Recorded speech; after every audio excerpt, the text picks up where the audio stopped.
Hi everybody, this is the Baseball Hut, the amazing, spectacular, terrific, the great one, the People's Champion. Your host, welcome back to the Baseball Hut, and hopefully Baseball Hut 2. If you like this video, and of course, we have a Major League Baseball trade. First trade of the offseason. Braves and the Angels did a trade. I guess the Angels, they considered they wanted to take a lot of the headlines away from the Dodgers out there in Los Angeles. But they made a trade with the scum-sucking Braves. So from MLB trade rooms, Braves Angels swap Jorge Soler for Griffith Canning. I know. The Angels and Braves wasted a little time hammering out the first significant trade of the offseason. The teams announced Thursday that they've agreed on a swap, sending DH Jorge Soler to Anaheim in exchange for righty Griffith Canning. There's probably no money changing hands in the deal. The Angels will take on the entirety of the remaining 2 years, $26 million on Soler's contract. Atlanta, meanwhile, will be on the hook for Canning's salary in his final season of arbitration. A $5.1 million salary is what Mark Schwartz is projected for him, and he'll be a free agent next year. Soler stood out as one of the most obvious trade candidates in all of baseball this offseason, given his defensive limitations and the presence of the scumbag Marcell Ozuna in Atlanta. The Braves acquired him as something of a desperation move at the deadline. Boy, they were desperate. Didn't work. So desperate they screwed up the whole rain delay. Needing help for an injury-ravaged lineup, the plan always seemed to be stomaching Soler in the outfield for a couple months and pursuing a trade in the offseason. Hence, Soler ranking prominently on that list of 35 trade candidates. A 13-year-old Soler will add a thunderous bat and defensively skilled, a limited skill set to the Angels roster. He inked a 3-year, $42 million deal with the Giants last winter on the heels of a 36-homer campaign in Miami, and has now been traded twice in the first year of the contract.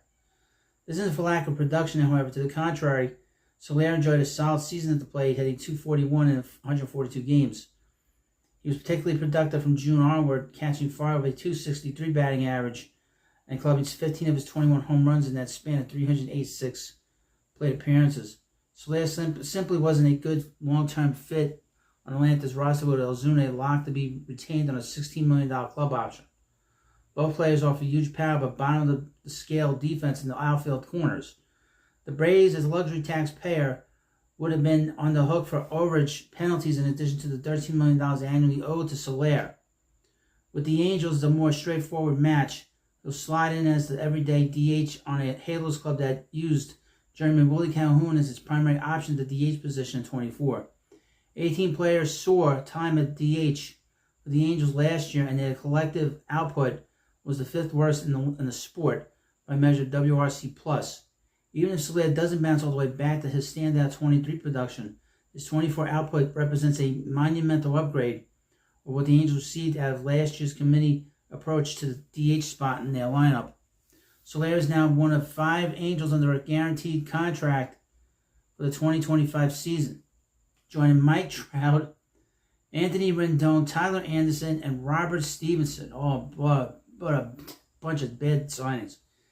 Add an arbitration class that could cost upwards of $31 to $32 million before any potential non-tenders.